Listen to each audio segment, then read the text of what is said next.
In 1884, 14 European nations gathered in Berlin to divide a continent none of them had fully explored, and by the time the ink dried, they had redrawn the lives of roughly 200 million people without inviting a single African into the room. Britain brought its empire. The Vatican brought its blessing. Together, they produced the most consequential paperwork in human history, scratched out by men with gout, bad maps, and outstanding debts, in candlelit offices so far from the drumbeats of the Congo Basin that they might as well have been dividing the moon. But why did two institutions that could not agree on the color of God manage to carve up an entire continent with such quiet, efficient ease? And why are the borders they drew in an afternoon still bleeding more than a century later? In the winter of 1884, a group of European diplomats sat down in Berlin to divide a continent they had, most of them, never visited. The candles were lit.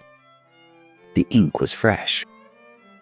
The maps were spread across long mahogany tables like dinner napkins, and the men in the room had all the confidence of people who had never once been wrong about anything.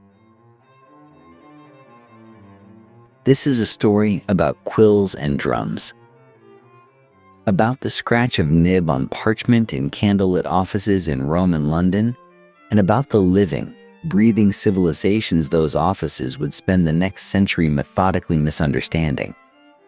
It is a story about how two institutions that genuinely could not agree on the nature of God found perfect, warm, immediate consensus when it came to drawing lines across a continent none of them had walked. Picture a Vatican office sometime in the 1870s. The smell of old stone and beeswax candles and the faint papery musk of 1,000 documents. A cardinal at his desk, writing carefully. Outside, far outside, past the Alps and the Mediterranean and the Sahara, the kingdom of Dahomey is conducting its own diplomacy. The Zulu state is at the height of its administrative sophistication, and the trading networks of the Swahili coast have been moving goods and ideas across the Indian Ocean for the better part of 1,000 years. None of this information is on the cardinal's desk. His desk has a map. The map has a great deal of blank space. He finds the blank space full of possibility. London, meanwhile, smells of coal smoke and river damp and the particular self-satisfaction of a nation that has decided Providence is on its side. Protestant Britain and Catholic Rome agreed on almost nothing. The theological distances between them had, at various points, produced actual wars. They could not share a communion table. They could not agree on who spoke for God. But a continent? A continent they could split like a Sunday roast, each taking a generous portion, each nodding politely across the table. Remarkable what common ground emerges when there is enough land on offer. And here is the detail that should stop you cold. The most catastrophic decisions in history rarely look catastrophic at the time. They look like meetings. They look like correspondence. They look like a perfectly ordinary Tuesday in an office where someone is trying to finish before the candle burns down. The borders drawn in those rooms in the 1880s would cut through more than 1,000 ethnic groups, sever trade routes that had existed for centuries, and create political fault lines that are still, today, producing conflicts. Dozens of modern African nations trace their instability directly to borders that were drawn by men consulting the wrong maps with the wrong assumptions in the wrong rooms. They called it civilization. They meant it sincerely. That is perhaps the most important thing to understand before we go any further. The quill scratched. The ink dried. The drums, for now, kept playing, though not for much longer. The Kingdom of Congo had a postal system before most of Europe had reliable roads. That is not a metaphor or an exaggeration. By the 15th century, Congo maintained a sophisticated network of royal messengers, a literate administrative class, and a capital city at Mbanza, Congo that housed somewhere in the region of 100,000 people. 100,000. Larger than Lisbon. Larger than London at the same period. The buildings were different, the materials were different, but the complexity, the sheer organized human effort of it, was entirely comparable. Nobody in any European chancellery thought to ask. They were not alone. Further along the western coast, the Ashanti Empire had built a political structure of such elegant sophistication that when the British finally encountered it properly, in the 19th century, they spent several expensive decades discovering they could not simply knock it over. The Ashanti Confederacy operated through a system of chiefs, councils, and symbolic power centered on the golden stool, an object so politically charged that the British request to sit on it in 1900 caused an actual war. Imagine demanding to sit on someone's constitution. The Ashanti did not find it charming. Move east, deep into the interior of southern Africa, and there is Great Zimbabwe. A city of stone towers and granite enclosures built without mortar, without European instruction, without anyone's permission. The main tower stands 11 meters high. It was constructed between the 11th and 15th centuries as the capital of a kingdom that controlled the gold trade between the interior and the Swahili coast. When European explorers arrived and found it, many of them concluded it must have been built by Phoenicians or ancient Hebrews or anyone, really, other than the people who had actually built it. The alternative was too inconvenient to contemplate. And the Swahili coast. Picture it. The smell of salt air and clove and cardamom drifting through port cities like Kilwa and Mombasa, where Arab dhows and Indian merchant vessels sat in harbor alongside local craft, their hulls low with cotton and ivory and copper and porcelain. The sound of a dozen languages moving through a single marketplace. The Indian Ocean Trade Network had been functioning for centuries before Vasco da Gama rounded the Cape and decided he had discovered something. The merchants of Kilwa would have found that claim, diplomatically speaking, quite funny. Trans-Saharan caravans had been crossing the desert since before Rome had an empire, moving gold and salt and ideas through Mali and Songhai and beyond. The Great Mosque at Djenné, built from sun-baked earth in colors of ochre and rust, stood in a city that was simultaneously a center of Islamic scholarship and one of the busiest commercial hubs on the continent. All of this. All of it. And the European maps wrote Terra Incognita across the top. Unknown territory. The phrase is extraordinary when you sit with it. Unknown to whom exactly? Millions of people woke up there every morning, governed themselves, buried their dead, raised their children, conducted their commerce, and composed their histories. They were not lost. They were simply not being looked for. Which brings us to the moment someone decided to come looking, and what they brought with them when they did. In 1452, Pope Nicholas V signed a document that gave Portugal the right to invade, search out, capture, vanquish, and subdue all Saracens, pagans, and non-believers, and to take their persons into perpetual slavery. He then followed it up 3 years later with another document, in case anyone thought he had been speaking loosely. The paperwork was very thorough. These two papal bulls, Dum Diversas and Romanus Pontifex, form the legal bedrock of what later became the doctrine of discovery. The theological logic was, once you understand it, magnificently circular. Unbaptized peoples could not hold legitimate sovereignty over land, because legitimate sovereignty derived from God, and God, according to Rome, operated through the Church. Therefore, any territory not already claimed by a Christian king was, in a spiritual sense, ownerless. Available.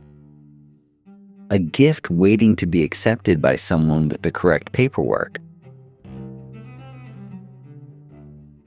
The Vatican, in other words, had become a patent office for continents. Think about what that means.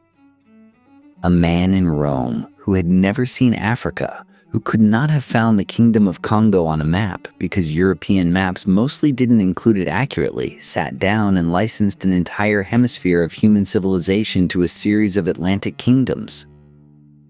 The franchise was spiritual. The profits were earthly. Nobody found the arrangement unusual. Portugal moved quickly. By the 1480s, missionaries had reached Congo, and this is where the machinery gets elegant in a deeply troubling way. The Congolese king Nyanzinga Ntinu, who would take the baptismal name João I, converted to Christianity in 1491. His son Afonso I became genuinely devout, wrote letters to the Pope in fluent Portuguese, modeled his court on European lines, and believed sincerely that the relationship between Congo and Portugal would be one of Christian brotherhood between equals. He was wrong, of course. Don't worry. It gets considerably worse. Conversion had become a lever. Once a kingdom accepted baptism, it entered a system where Rome had jurisdictional interest and Portugal had commercial access. Spiritual salvation and territorial extraction arrived in the same boat, wearing the same robes, speaking the same language of brotherly love. The missionaries were not all cynics. Many believed genuinely in what they were doing. That, historically speaking, may be the most unsettling part. Good intentions do not audit well. The Church had built something extraordinary and terrible, a theological framework that made colonization not merely permissible, but obligatory. A sacred duty.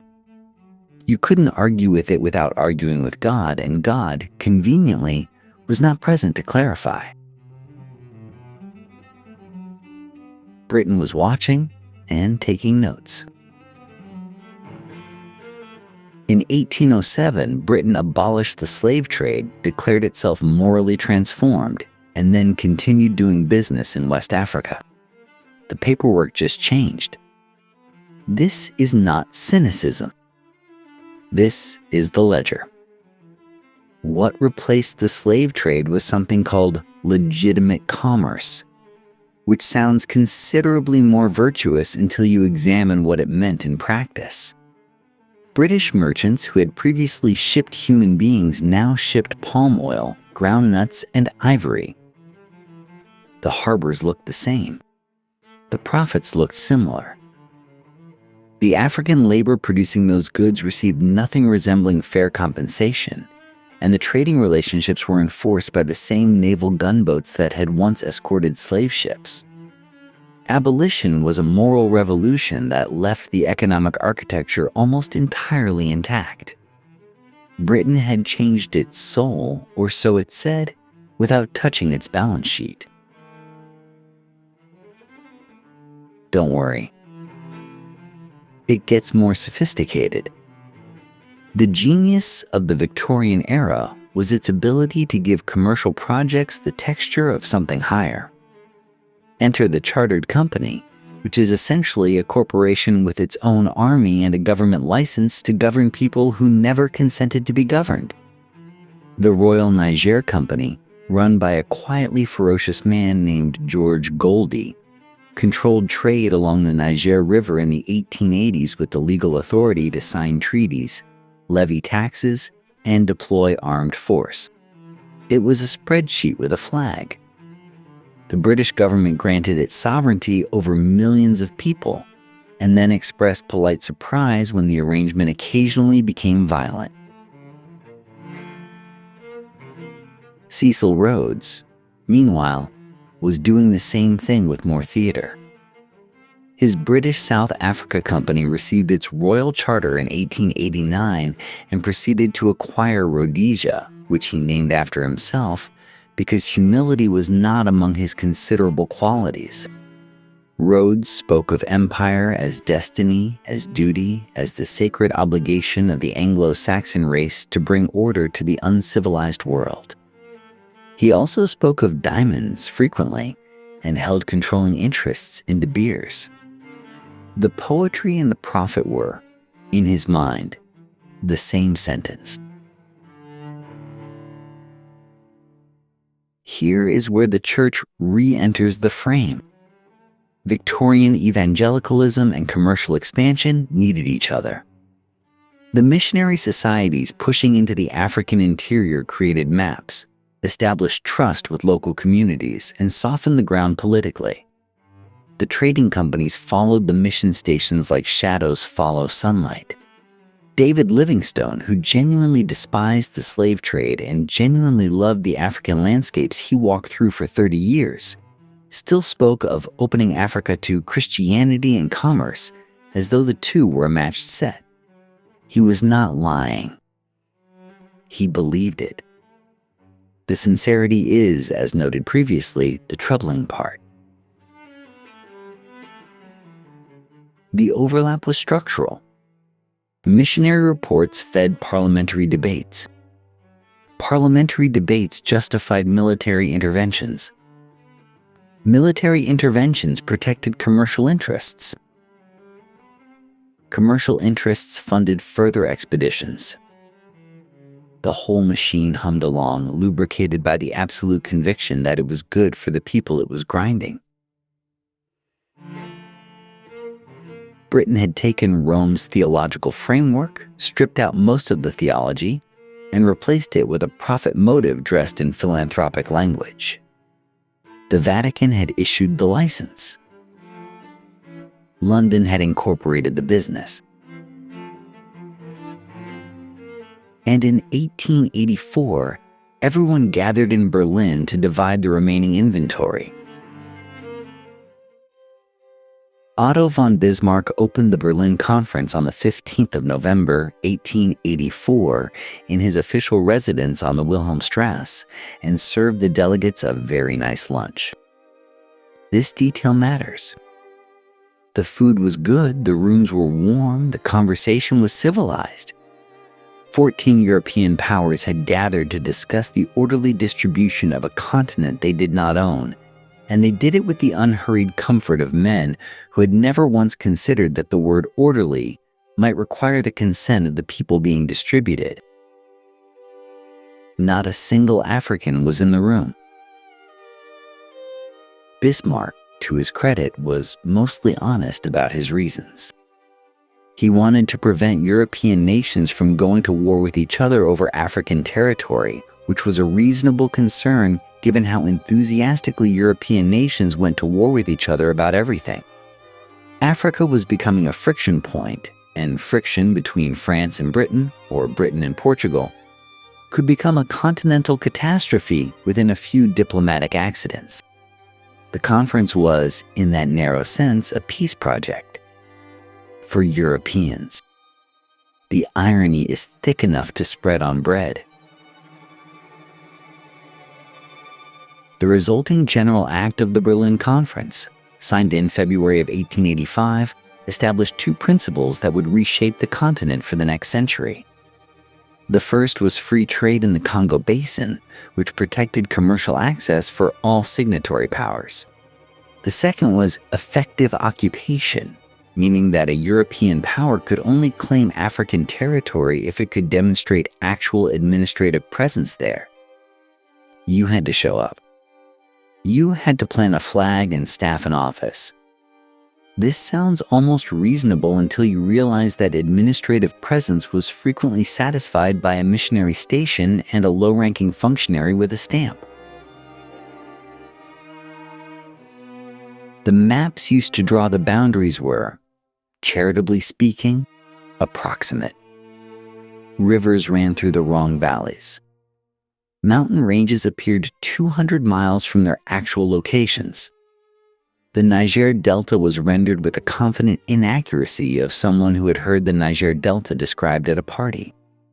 Ethnic groups with centuries of shared language, trade, and kinship were sliced apart by straight lines drawn with actual rulers on charts that had been compiled from explorers' journals, some of which contradicted each other badly. The Somali people ended up divided among British, Italian, French, and Ethiopian jurisdictions. The Maasai found themselves split between British East Africa and German East Africa. Entire kingdoms were halved. The cartographers were not being cruel. They were being careless, which in the long run causes more damage. Britain arrived at the Wilhelmstrasse having already done most of its homework. The Royal Niger Company, the chartered operations in the south, the Egyptian protectorate secured 2 years earlier, and the treaty networks built by missionaries and traders across East Africa meant that London entered Berlin with more chits to play than anyone else at the table. What emerged from the negotiations reflected that advantage. Britain secured the foundations of what would become Nigeria, Ghana, Kenya, Uganda, Zambia, Zimbabwe, and South Africa, an expanse of territory so large that maps of the British Empire were traditionally printed in red simply because there was enough red to see from across a room. The Vatican's influence arrived not through a delegate but through a prior claim. Catholic missions had preceded the conference by decades in Central Africa, and the principle of effective occupation handed enormous leverage to any power whose missionaries had already established stations, schools, and the goodwill of local chiefs. The church had done the spiritual groundwork. The diplomats in Berlin wrote the legal architecture around it. And so the continent was parceled out over 3 months of comfortable meetings, good lunches, and procedural language so dry could have been used to preserve meat. The men who drew those lines went home to their respective capitals satisfied that they had prevented a war. They had, between themselves. What they had done to everyone else would take another century to fully understand. And a century and a half later, the borders drawn in Berlin on incomplete maps remain largely the borders of today. The conference ended. The consequences did not.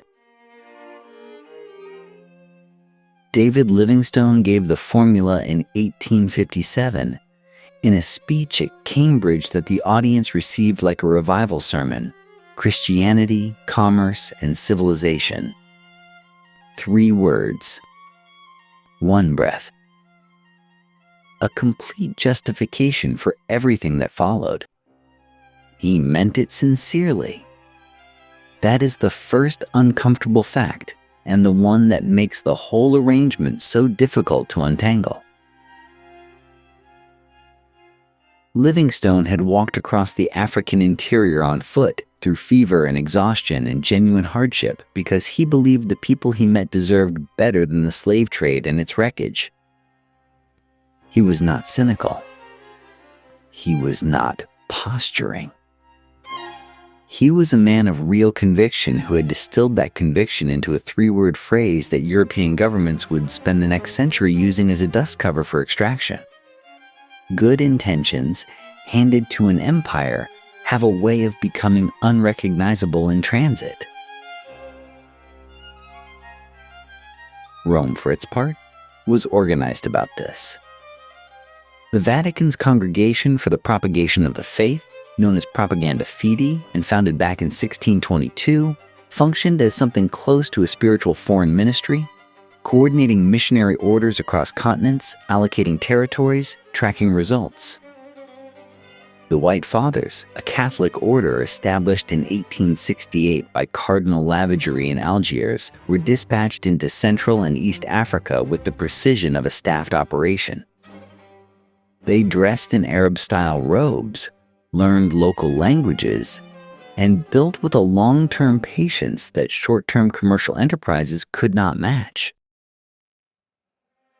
The Protestant Church Missionary Society was already in Uganda. This was a problem. By the 1880s, the Kingdom of Buganda had become a theater of something that sounds almost farcical until you remember it ended in executions. Catholic Buganda and Protestant Buganda, converted by competing missions and loyal to competing European interests, had reorganized the kingdom's political factions along religious lines. The young Kabaka Mwanga, watching foreign influence carve his court into hostile camps, reacted in 1886 by ordering the execution of 45 of his royal pages, Catholic and Protestant both, for refusing to renounce their faith. The martyrs of Uganda, canonized by Pope Paul VI in 1964, were real people who died real deaths because two European churches had turned a royal court into a proxy argument. The mission schools are where the long game was really played. Boys, occasionally girls, learned to read in English or French, absorbed European history as the spine of all history, and graduated into a world where the most available employment was administering the colonial system that had educated them. It was efficient. You could not run a continent-wide bureaucracy with imported Europeans alone. The logistics were impossible and the fever mortality was discouraging. A Europeanized local middle class could staff the offices, interpret the laws, and carry the paperwork while costing considerably less. The mission school was, among other things, a human resource strategy. The missionaries who built those schools frequently loved their students. That is the second uncomfortable fact, and arguably the harder one. Affection and harm are not mutually exclusive.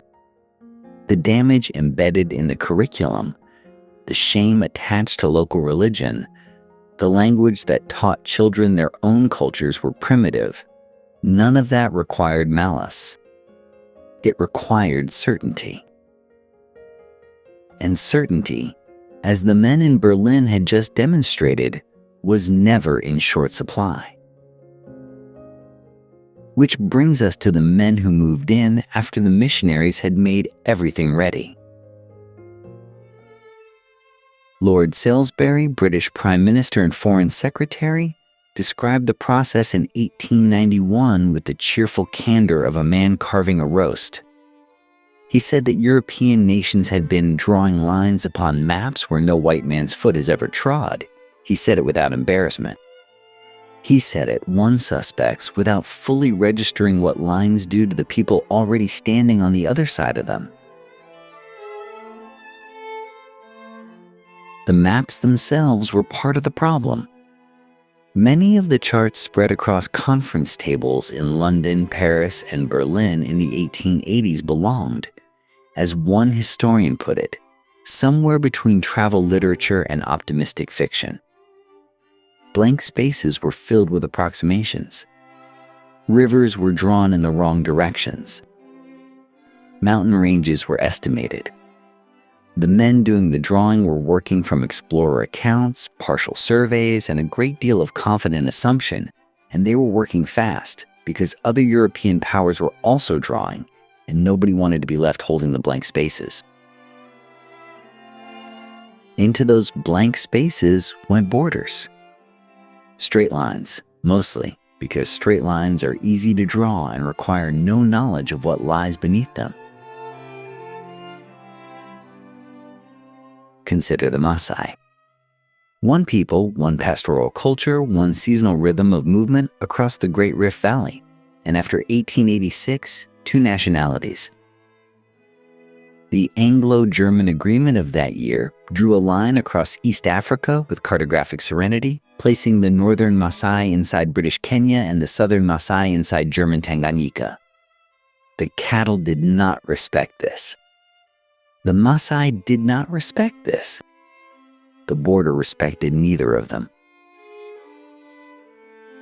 The Yu people of the West African coast were divided between British Gold Coast and German Togoland by a boundary negotiated in 1890. Families on one side of the line had relatives on the other. Markets that had operated for generations now crossed an international frontier. The border did not follow rivers or hills or any feature a local person would have recognized as meaningful. It followed a surveyor's calculation. Further north across the Sahara, the geometry became almost aggressive. The straight-line borders of the Saharan interior, many of them still visible on modern maps as ruler-drawn diagonals cutting through Algeria, Libya, Niger, and Chad, severed the nomadic roots of Tuareg and Berber communities who had navigated those territories for centuries by star, wind, and inherited knowledge. A border that means nothing to a sand dune means everything to a family trying to reach a seasonal well now located in a different empire. The human cost of all this draftsmanship was rendered invisible by distance. In London or Berlin, a line on a map is an abstraction.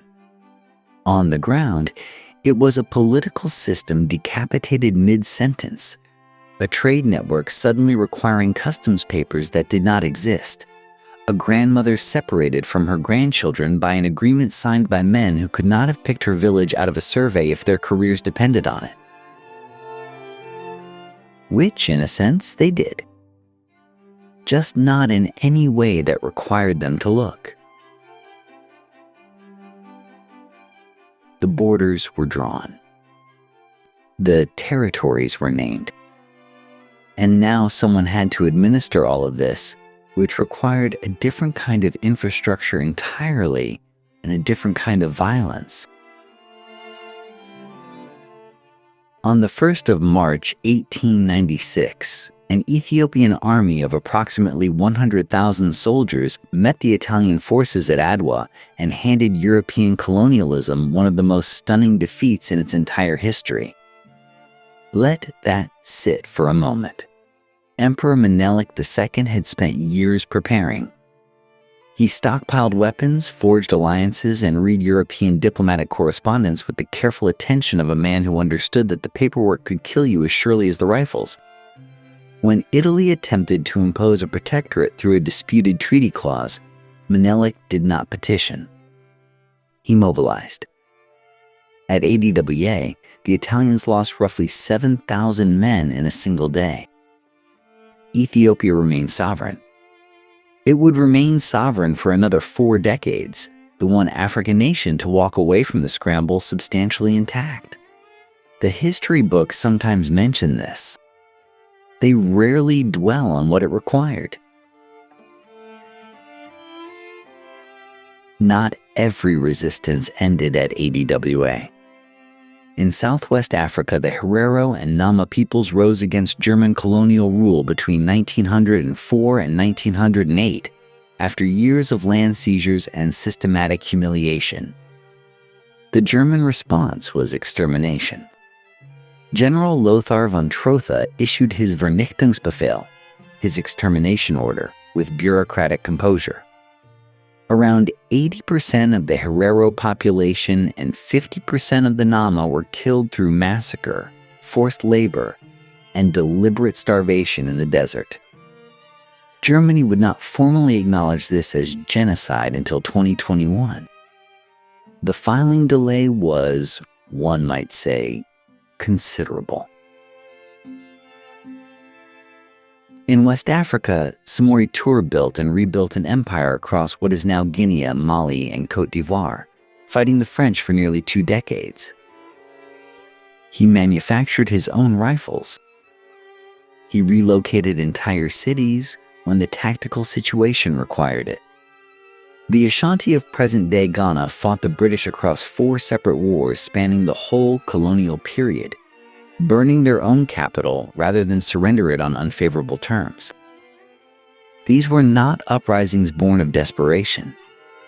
They were sustained, strategic, and deeply expensive for the colonial powers to suppress. Some leaders tried diplomacy first. Lobengula of the Ndebele studied the rivalries between British South Africa Company agents and Portuguese interests, attempting to play competing Europeans against each other and preserve his kingdom through careful maneuvering. He signed agreements. He sent letters. He tried. The agreements were reinterpreted, his letters went unanswered in any meaningful sense, and the company came anyway. The resistance was real, sophisticated, and continent-wide. What happened next in the cold administrative machinery the colonizers installed behind the advancing frontier is where the story takes yet another turn. In 1902, the British administration of Southern Rhodesia introduced the hut tax. The logic was elegant in a particularly grim way. Africans living on ancestral land, growing their own food, trading within their own networks, had no particular reason to work in a settler's mine or on a colonial farm. The tax changed that arithmetic. You could not pay a hut tax in yams. You paid in currency. And to earn currency, you worked for the people who printed it. This was not coincidence. It was policy, copied across British Africa with the thoroughness of a good bureaucrat who has found a system that works. Kenya, Nigeria, and Nyasaland, each territory got its variation. Poll taxes, hut taxes, labor registration cards. The paperwork multiplied. And somewhere in London, officials wrote memos about the civilizing encouragement of productive labor, which is one way to describe it. The identity card systems in Rwanda and Burundi deserve particular attention and particular horror. Belgian administrators, arriving after Germany lost its colonies in the First World War, encountered Tutsi, Hutu, and TWA populations whose identities had historically been fluid, contextual, social categories that could shift across generations. The Belgians found this untidy. Between the 1920s and 1930s, they conducted physical measurements, recorded nose widths, noted cattle ownership, and issued identity cards that fixed ethnicity permanently. Rigidly. Officially. The Vatican's missionaries ran many of the mission schools that reinforced these categories, teaching Tutsi children that they were a naturally superior Hamitic race and embedding colonial anthropology directly into the curriculum. The cards would still be in people's wallets in 1994. The consequences are almost too heavy to state plainly. In Kenya's White Highlands, the legal mechanism was the Crown Lands Ordinance of 1915, which declared that African-occupied land belonged to the Crown, which could then allocate it to white settlers. The Kikuyu called the settlers those who take the land. The British called the process development. 6 million acres of Kenya's most fertile ground changed hands through the calming medium of legislative language and registration offices. The Vatican's administrative contribution ran parallel. Mission stations kept birth records, school enrollment rolls, ethnic categorizations, the infrastructure of a counted and categorized population. Control is so much easier when everyone has a number. What the colonial powers understood, and what their records prove, is that lasting domination does not require a soldier at every door. It requires a form filed in triplicate that tells you who you are, what you owe, and to whom the land belongs. Next, we follow that logic into the churches themselves. On the 8th of October, 1963, the flag of Kenya rose above Nairobi for the first time, and somewhere in Whitehall, a filing cabinet was quietly rearranged. That is the part they do not put in the photographs. The flags went up, the crowds cheered, the new presidents gave speeches about sovereignty and dignity, and the long arc of justice. And all of it was true, and all of it was real, and the borders stayed exactly where a pencil had put them in the 1880s. Between 1957 and 1966, 32 African nations achieved independence. 32 flags, 32 anthems, 32 constitutions. The pace was almost dizzying, like watching someone open a series of gift boxes only to find that each one contains the architectural plans for the box itself. The leaders knew the problem.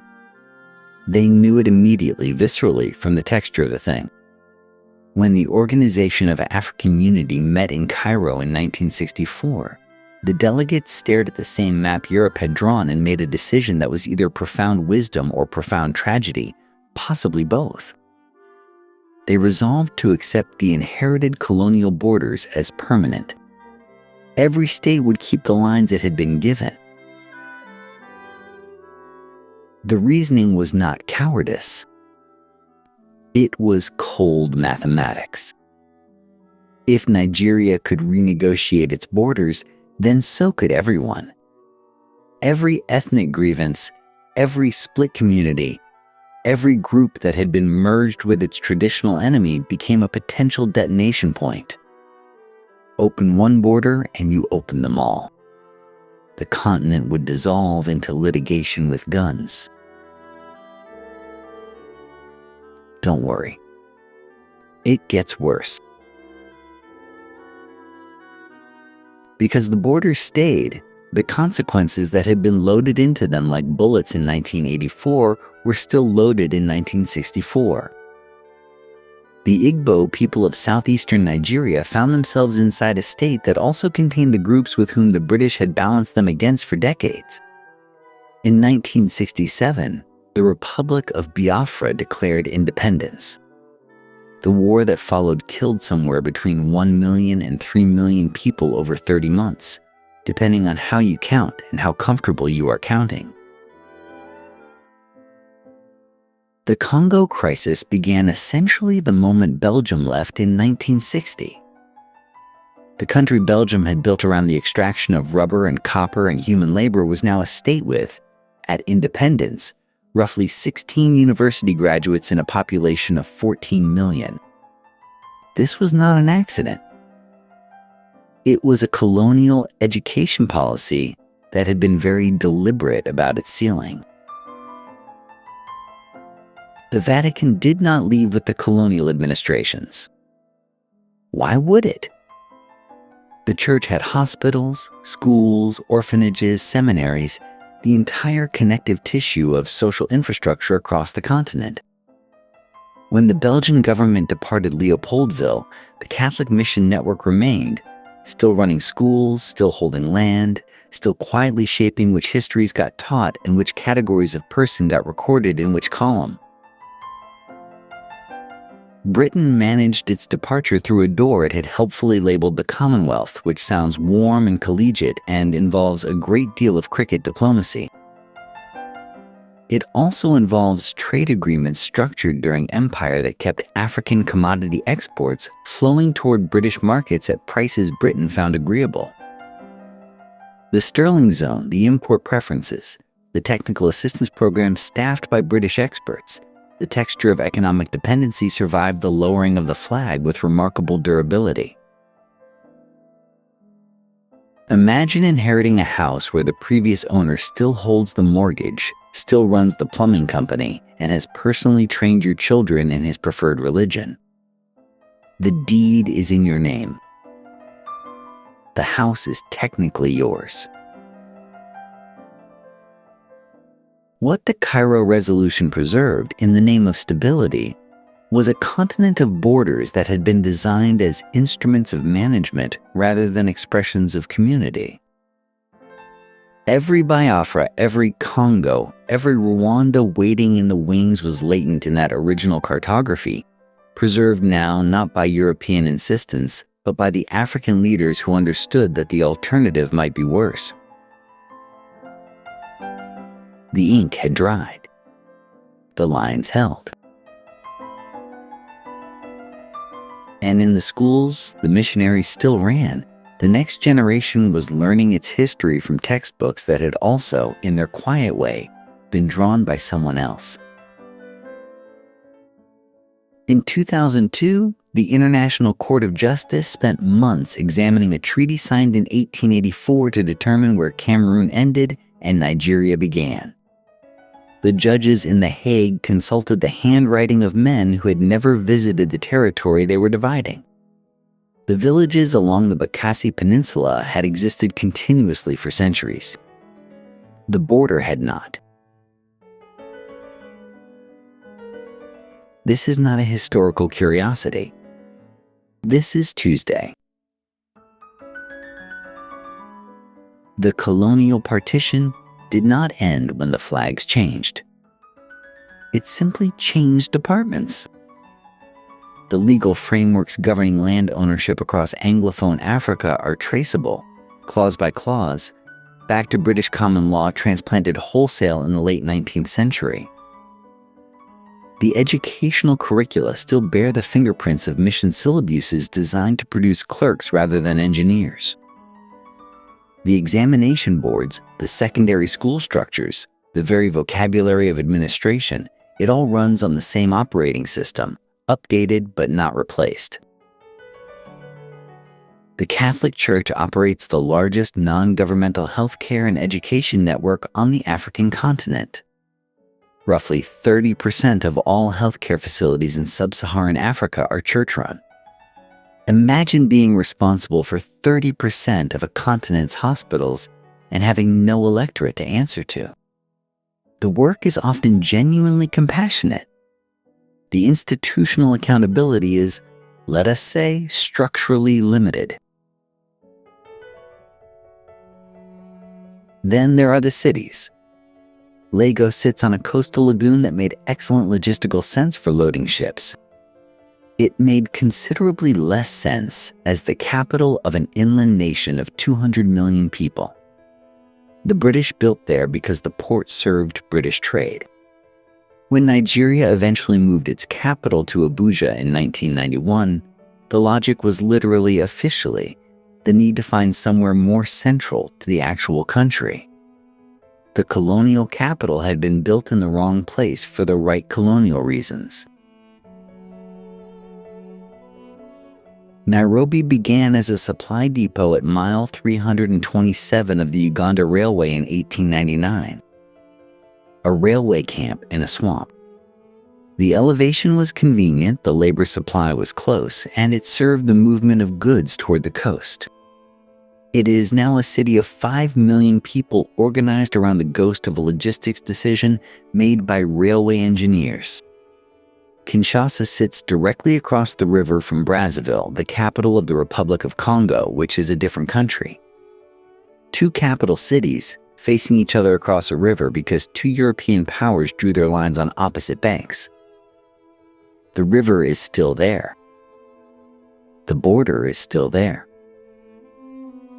The populations who actually live along that river regard both arrangements with the weary patience of people who have been living inside someone else's logic for a very long time.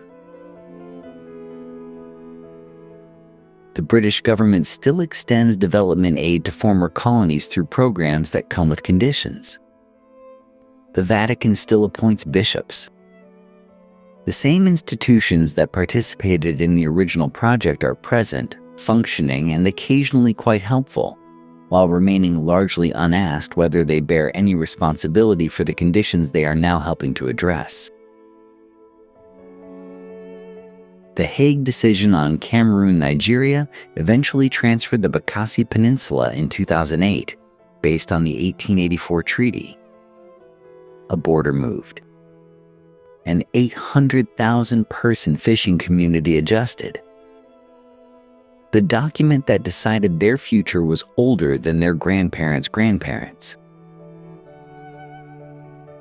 Which brings us to the question the documentary has been quietly building toward. What, if anything, do institutions owe for what their predecessors built? The quill is a quiet instrument. That is the thing worth sitting with at the end of all this. Somewhere in London in the autumn of 1884, a clerk in a good coat dipped a quill into an inkwell and scratched a line across a map.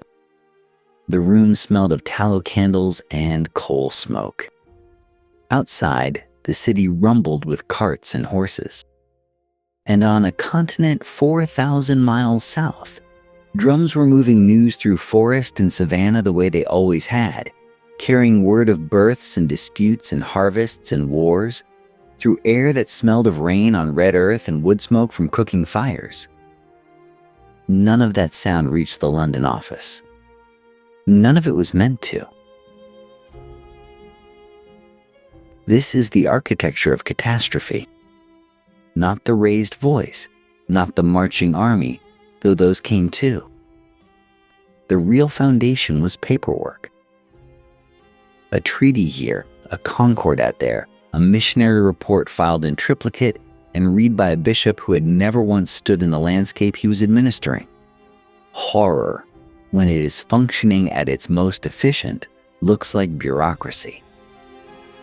It wears a clean collar. It uses the correct form of address. And it calls itself civilization. That word specifically did enormous work. It carried the whole weight of the project and made the project feel not only justified but generous. Generous to the people being reorganized without their consent, across borders drawn by hands they would never shake into systems designed for someone else's purposes. Civilization was the cozy word wrapped around a very cold arrangement. Which leaves us, at the end of this particular candlelit evening, with the question that does not have a comfortable answer. When an institution built something, and that thing still stands, and people still live inside it, does the institution remember? Does it remember honestly? Not with a statement, not with a working group, but in its actual accounting of itself, in what it teaches its own people about what it did and what it was and what it chose. The Vatican has its archives. The British government has its records. The quill marks are still there, preserved in acid-free folders in temperature-controlled rooms. The history is not lost. It is cataloged. Whether it is honestly read is a different question. Whether the institutions that benefited from those scratches are capable of looking at them without calling it, still, something noble, something necessary, something that had to be done. The candle is still burning. The ink is, in the most important sense, never quite dry.